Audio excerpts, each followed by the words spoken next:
ओम श्री सरस्वत्यै नमः। नमस्कारः। 38+300तमी कक्षा। आज का सूत्र वही किति च 72118 और आज हम इसका दूसरा भाग देखेंगे। तो इसमें आज हम सिद्धि देखने वाले हैं आक्षिकः और शालाकिकः। कल हमने किति प्रत्यय की वृत्ति देखी है। किति प्रत्यय किति सूत्र की किति च ये क्या करते हैं, ये वृद्धि करते हैं, वृद्धि का आदेश करते हैं। वृद्धि किसको? अंगस्य अचामादेः अचः स्थाने। तो जो अंग के सारे अच हैं उनमें से जो आदि अच है, अच माने स्वर, उन स्वरों का जो आदि सबसे पहला अच है उसके स्थान में वृद्धि करते हैं। और किस निमित्त से? यदि कित क इत जिसका है यस्य ऐसा तद्धित प्रत्यय परे हो तो। ठीक है। तो जो आक्षिक है तो अक्षैः दीव्यति इति आक्षिकः। अक्ष माने पांसे, डाइस, पांसों से खेलने वाला, जुआ खेलने वाला। तो अक्षों के द्वारा, ठीक है, ये करण है खेलने में। तो अक्षैः दीव्यति ये, या अक्षैः खनति अर्थात पांसों से खोदने वाला, या अक्षैः जयति अक्षय जितः तो जीतने वाला। तो अक्षयर्जितः माने अक्षयों के द्वारा जीता। तो ये सब अर्थ हो सकते हैं, लेकिन मुख्य अर्थ यहाँ पर खेलने वाला ही ठीक लग रहा है। अच्छा जी, अब कैसे ये तीन अर्थ बनते हैं ये अभी हम सूत्र से देखेंगे। तो अक्ष प्लस भिस करण तृतीयांत प्रातिपदिक से ठक प्रत्यय होता है।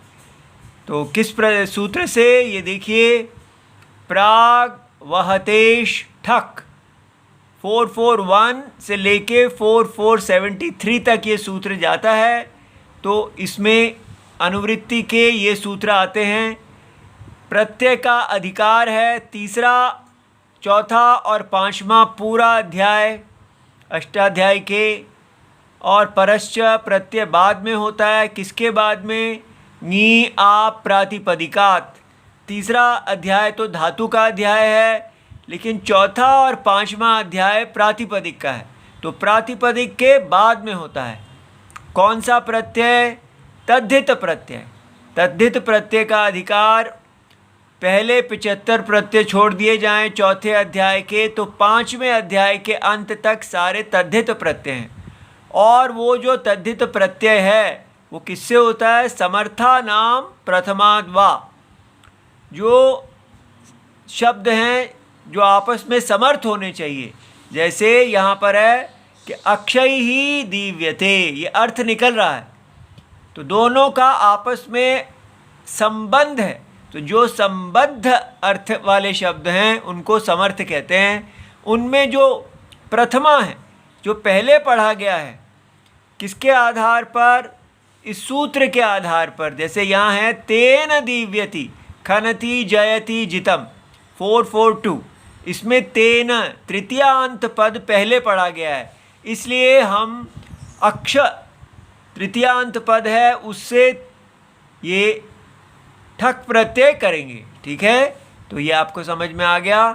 तो ये प्राग वहतेश ठक, ये पूरा ठक अधिकार कहलाता है।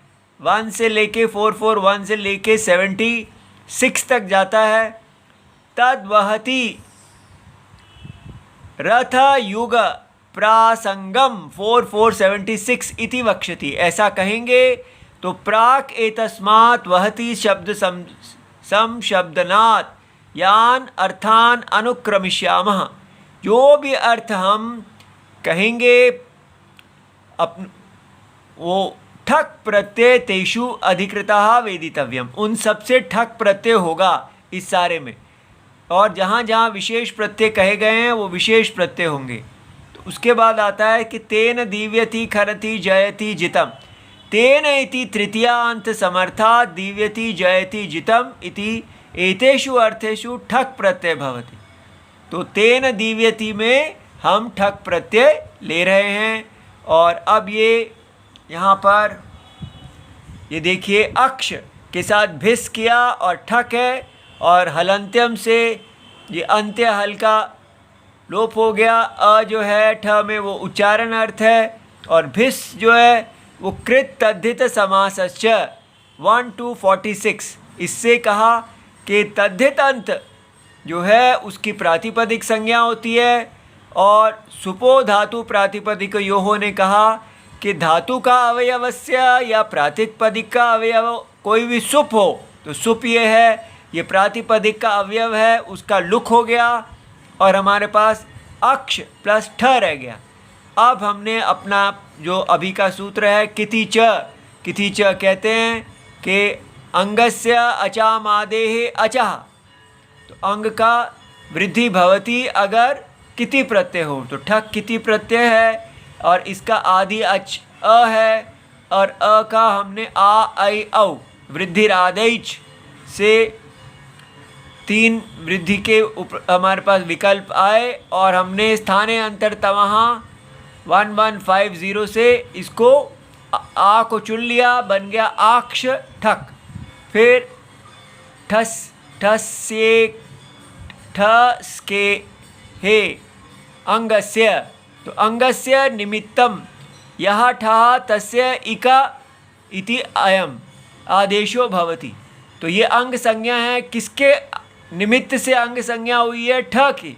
तो जिसके निमित्त से ठंग संज्ञा हुई है, ठ अंग संज्ञा हुई है, उसको जो उसके ठ को उस प्रत्यय को इक आदेश होता है। तो इस प्रकार आक्ष इकः बन गया। फिर उसके बाद यचि भम से हमने इसकी भ संज्ञा की आक्ष की सर्वनाम स्थान भिन्ने।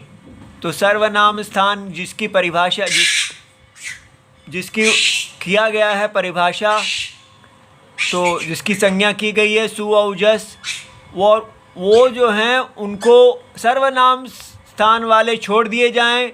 तो स्वौजस 114 ये सूत्र से लेकर उरहा प्रभृतिभ्यः कफ 54151 तक जितने भी बीच में प्रत्यय आते हैं उन सबको स्वादौ कहते हैं। तो वो सारे प्रत्यय अगर यकारादौ या अजादौ च प्रत्यय परतः तो पूर्वम भ संज्ञम भवति। तो यहाँ पर हमारे पास ये अजादि प्रत्यय है, तो इसके पूर्व अ की भ संज्ञा हो गई। और यस्य इति च 64148, तो इवर्णान्तस्य अवर्णान्तस्य च अंगस्य, ठीक है। तो ये अवर्णांत अंग भ संज्ञक है, तो इसका तद्धिते च परतः, तो तद्धित अगर पीछे आगे है तो उसके कारण क्या हुआ, उस भ संज्ञक का लोप हो गया और ये यहाँ पर आक्षिक बन गया।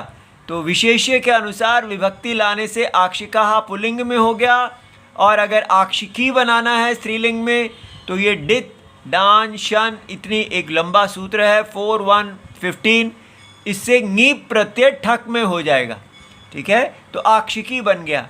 इसी प्रकार शलाकाभिर दीव्यते शलाकिकः, शालाकिकः शलाकाओं से खेलने वाला, हलेन खनति हालिकः हल से खोदने वाला, मुद्गरेण जयति मौद्गरिकः मुद्गर से जीतने वाला, ठीक है। इति सर्वम शिवम प्रणाम।